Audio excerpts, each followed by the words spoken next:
सद्गुरुदेव भगवान की जय हो। श्रीमद् भगवद गीता के 16वें अध्याय का महात्म्य। श्री महादेव जी कहते हैं, पार्वती, अब मैं गीता के 16वें अध्याय का महात्म्य बताऊंगा, सुनो। गुजरात में सौराष्ट्र नामक एक नगर है। वहां खड़गबाहु नाम के राजा राज्य करते थे, जो दूसरे इंद्र के समान प्रतापी थे।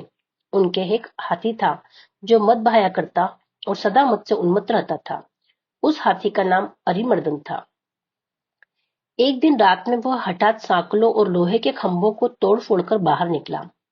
हाथीवान उसके दोनों ओर अंकुश लेकर डरा रहे थे, किंतु क्रोधवश वह उन सबकी अवहेलना करके उसने अपने रहने के स्थान हथीसार को ढा दिया।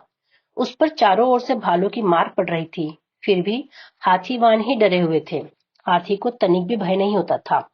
इस कौतूहलपूर्ण घटना को सुनकर राजा स्वयं हाथी को मनाने की कला में निपुण राजकुमारों के साथ वहां आए। आकर उन्होंने उस बलवान दंतेले हाथी को देखा। नगर के निवासी अन्य काम धंधों की चिंता छोड़ अपने बालकों को भय से बचाते हुए बहुत दूर खड़े होकर उस महाभयंकर गजराज को देखते रहे। इसी समय कोई ब्राह्मण तालाब से नहाकर उसी मार्ग से लौटे। वे गीता के 16वें अध्याय के अभयम आदि कुछ श्लोकों का जप कर रहे थे। पूर्ववासियों और पिलवानों महावतों ने उन्हें बहुत मना किया, किंतु उन्होंने किसी के न मानी। उन्हें हाथी से भय नहीं था, इसलिए वे विचलित नहीं हुए। उधर हाथी अपने फुत्कार से चारों दिशाओं को व्याप्त करता हुआ लोगों को कुचल रहा था। वे ब्राह्मण उसके बहते हुए मद को हाथ से छूकर कुशल पूर्वक निर्भयता से निकल गए।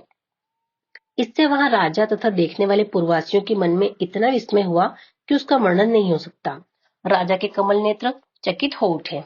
उन्होंने ब्राह्मण को बुला सवारी से उतरकर उन्हें प्रणाम किया और पूछा, ब्राह्मण, आज आपने यह महान अलौकिक कार्य किया है, क्योंकि इस काल के समान भयंकर गजराज के सामने से आप सकुशल लौट आए हैं। प्रभु, आप किस देवता का पूजन किया तथा किस मंत्र का जप करते हैं? बताइए, आपने कौन सी सिद्धि प्राप्त की है? ब्राह्मण ने कहा, राजन, मैं प्रतिदिन गीता के 16वें अध्याय के कुछ श्लोकों का जप किया करता हूँ। इसी से ये सारी सिद्धियां प्राप्त हुई है। श्री महादेव जी कहते हैं, तब हाथी का कौतूहल देखने की इच्छा छोड़कर राजा ब्राह्मण देवताओं को साथ ले अपने महल में आए।